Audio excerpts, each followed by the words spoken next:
Hello students, myself Goti Falguni. In your last video, we had completed your fifth unit, first lesson, the lazy frog.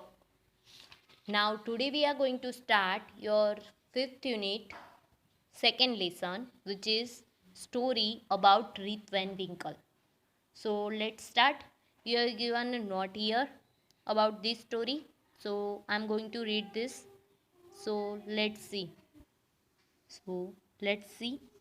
This story is about Rip Van Winkle, a good-natured but lazy man who goes away into the hills and falls asleep. When he awakens 20 years later, Rip finds that quite a few things have changed. Okay तो क्या था ये जो आपको दिख रहा है rib Van विंकल है ये जो हेड पहनी हुई है पर्स लगाया हुआ है ओके शूज़ पहने हुए है शॉक्स पहने हुए है ओके तो ये जो जादूगर की तरह दिख रहा है रिप वैन विंकल तो ये जो रिप वैन विंकल है वो क्या था एक गुड नेचर मैन था मतलब कि अच्छा नेचर वाला था बट लेज़ी था पर आलसी था उसे काम करना पसंद नहीं था वो goes away into the hills and falls asleep तो एक दिन वो क्या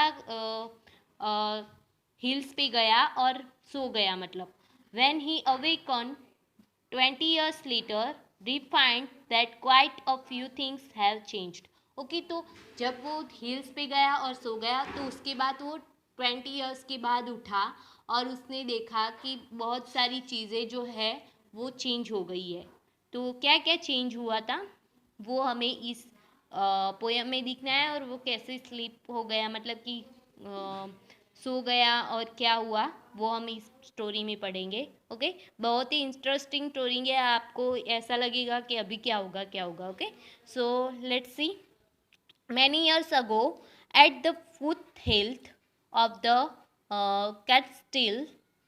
Catskill mountains was a little village okay तो बहुत साल पहले क्या था foothills of the Catskill okay तो कैटस्किल नाम का एक माउंटेन था फुट हिल्स था मतलब कि चढ़ सके ना वैसा वॉज अ लिटल विलेज तो वहाँ पे एक छोटा सा गांव था in the village lived a simple good nature fellow named Rip Van Winkle okay तो वहाँ पे तो उस विलेज में एक गुड नेचर और सिंपल एक आदमी रहता था जिसका नाम था Rip Van Winkle he was a kind neighbour ready to help anyone every day in everyone in the village liked him the children of the village shouted with joy whenever they saw him because he played with them he taught them to fly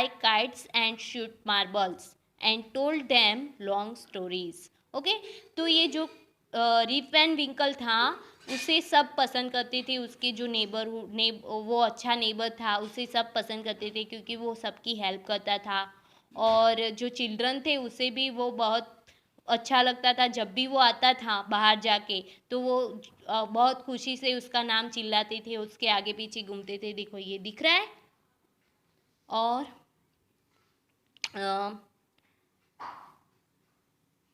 because he played with हेम क्योंकि वो उनके साथ खेलता था बच्चों के साथ और उसे उन्हें सिखाता था क्या पतंगे उड़ाना फिर है शूट मार्बल्स तो मार्बल्स आप देखते हो ना छोटे बच्चे मार्बल्स खेलते हैं तो मार्बल को शूट कैसे करते हैं वो सिखाता था और उन्हें लॉन्ग स्टोरीज सुनाता था बहुत बड़ी बड़ी स्टोरियाँ सुनाता था the only problem with Rip was that he was very lazy he did no work on his own farm and just idled away his time. His fans were falling to pieces. His cow was going astray. Weeds grew on his farms. Rip's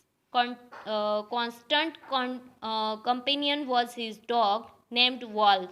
To avoid work, he would walk away into the forest with his dog तो Rip and Winkle के साथ problem क्या थी the only problem with Rip was that he was very lazy तो वो क्या था बहुत ही लेजी था मतलब कि वो बहुत अच्छा गुड नेचर था, बच्चों के साथ खेलता था, नेबर्स को हेल्प करता था, अच्छा नेचर वाला था, पर उस वो है ना बहुत आलसी था, उसे काम करना पसंद नहीं था। He did no work on his own farm and just idle away his time. Okay, तो वो अपने अपने खुद का फार्म था उसका, तो उसमें काम नहीं करता था और अपना जो काम था वो टाइम पास करता था। आइडल यानी कि खाली बैठा रहता था, मतलब खाली टाइम पास करता था। His fences were falling to pieces. Okay, तो उसकी जो फैंस फैंस मतलब बाड़ होती है ना, जो आप बनाते हो खेतों में, तो वो बाढ़ थी, वो मतलब कि टूट गई थी, पूरी टूट चुकी थी, मतलब कि वो कभी ध्यान नहीं रखता था उसका। तो and his cows was going astray, तो उसकी काउ भी भाग गई थी, मतलब and weeds grow on his farms, और बहुत सारा घास निकल के आया था उसके फार्म में। And Rip's constant companion was his dog, तो उसका कॉन्स्टेंट कंपेनियन कौन था? उसका डॉग था। कंपेनियन मीन्स आपके साथ जो आपका पार्टनर हो ना, उसे आप कंपेनियन बोलते हैं। तो उसका मतलब कि कांस्टेंट हमेशा उसके साथ रहने वाला कंपेनियन कौन था? उसका डॉग था, जो आपको दिख रहा है ये। और उसका नाम क्या था? नेम्ड वॉल्फ, उसका नाम था wolf. To avoid work he would walk away into the forest with his dog, और काम को टालने के लिए वो क्या करता था? अपनी डॉग के साथ वो फॉरेस्ट में चला जाता था, जंगलों में भटकने के लिए चला जाता था। One day Rip just walked on and reached the highest part of the mountains. It was late in the afternoon was when he reached there. Tired after his long climb, he lay down and began daydreaming. It was soon evening, and he realized it would be night by the time he reached his village. Okay, तो एक दिन क्या हुआ कि Rip just walked on and reached the highest part of the mountain. Okay, तो एक दिन ये रीप वैन विंकल था, वो फॉरेस्ट में तो जाता ही था, पर एक दिन वो चलता गया और जो हाईएस्ट पार्ट था माउंटेन का, वहाँ पे पहुँच गया। Tired after his long climb. Okay, तो उतना चला होगा, मतलब कि बहुत ज़्यादा चढ़ा था, तो वो थक गया था। तो tired after his long climb he lay down and began daydreaming. Okay, तो वो सो गया और डे ड्रीमिंग मतलब कि सपना देखने लगा दिन में। और it was soon evening and he realised it would be night by the time he reached his village. Okay, तो फिर जब वो जगा तो उसे पता चला कि ये तो शाम हो गई, मतलब और अभी उसने सोचा कि अभी वो वापस नीचे जाएगा, उसके गांव विलेज तक पहुंचेगा, तो बीच में ही क्या हो जाएगी? रात हो जाएगी। तो रात हो जाएगी तो मतलब कि फॉरेस्ट में से तो आप रात को तो जा नहीं सकते। तो अभी उसने क्या सोचा, आगे देखते हैं हम। So suddenly he heard a voice calling out, Rip Van Winkle, Rip Van Winkle. He looked around and saw a short old man with a thick hair and grizzled beard walking towards him with a barrel. He made sign to help him carry the barrel. Rip hurried to help the stranger, who caught his hand tightly. Together they reached a place where there were some more odd-looking men playing nine pipes. They were all dressed the same way, and all of them had beards of various shapes and colors. Even though they were playing a game, their faces were serious and there was a silence. The only sound was the noise of the balls, which echoed in the mountains like a thunder. Okay, तो suddenly अचानक से क्या हुआ? He heard a voice calling out, Rip and Winkle, Rip Van Winkle. तो उसने suddenly आवाज़ सुनी कि किसी ने उसे पुकारा, मतलब कि 2 बार से। फिर he looked around and show a short old man. Okay, तो उसने आसपास देखा और उसे एक ओल्ड मैन था, जो बहुत छोटी साइज़ का था। ये दिख रहा है आपको यहाँ पे, ये जो छोटी छोटी साइज़ के और बियर्ड लुक में सारे बंदे दिख रहे हैं वो। तो वो छोटी साइज़ में एक बंदा था, ओल्ड मैन था, मतलब कि with a thick hair and a grizzled beard. Okay, तो थिक हेयर मतलब कि बहुत घने बाल थे, और गीजर्ड बियर्ड, और बियर्ड लुक था जैसे कि आपको दिख रहा है। ओके, तो यहाँ ऐसा बियर्ड लुक था। Walking towards him with a barrel. तो ओके, तो ये बैरल आपको दिख रहा है, ऐसा बैरल लेके उसकी तरफ आ रहा था। He made sign to help him carry the barrel. Okay, तो उसने मतलब कि साइन किया रिप एंड विंकल को कि वो उसे जो बैरल था उसे उठाने में मदद करे। Rip hurried to help the stranger who caught his hand tightly. Okay, तो रिप ने क्या किया, जल्दी से उसकी मदद की। जो स्ट्रेंजर्स मीन्स जो अजनबी होता है वो कॉट हिज हैंड टाइटली, और उसने अपना उस जो ये बियर्ड लुक में था आदमी, ओल्ड मैन, वो उसके लिए स्ट्रेंजर था, उसने हेल्प के लिए पुकारा, तो उसने उसे हेल्प तो की और उसने उसका हाथ टाइटली पकड़ लिया।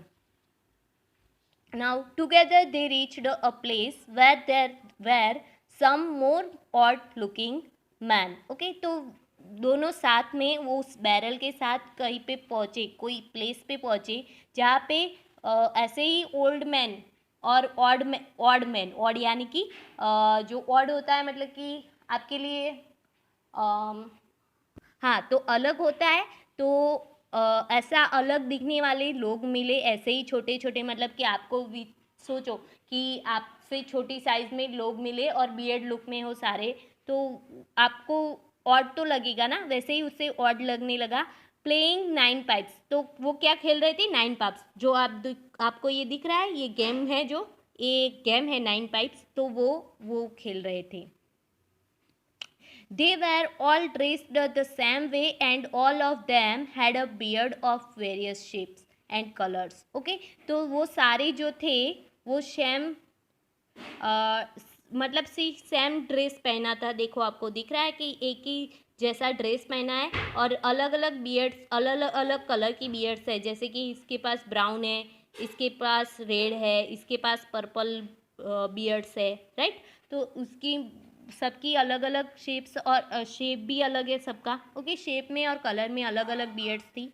Even though they were playing a game, their faces were serious and there was a silence. Okay, तो वो गेम खेल रहे थे और उनके फेस थे वो सीरियस थे, मतलब कि कोई सीरियस केस चल रहा हो ना, वैसे गेम चल रही है ना वैसे, और साइलेंस था मतलब कि, और the only sound was the noise of the balls, और किसका ओनली साउंड आ रहा था, बॉल्स का साउंड आ रहा था, विच echoed in the mountains like a thunder. जैसे कि माउंटेन्स में आप चिल्लाते हो और आवाज़ आती है ना, वैसे ही साइलेंस में बॉल्स की आवाज़ आ रही थी। ओके, तो यहाँ तक हम रखते हैं, आगे का हम नेक्स्ट वीडियो में देखेंगे। See you in the next video, यहाँ से एज रिप से। ओके, तो आप एक बार फिर से देख लो, ये रिप एंड विंकल है, ये जो उसे अजनबी पर्सन मिले थे। ओके, वो है सारे शॉर्ट थे उससे और बियर्ड लुक में थे, और ये बैरल है। ओके, सो बाय बाय स्टूडेंट्स।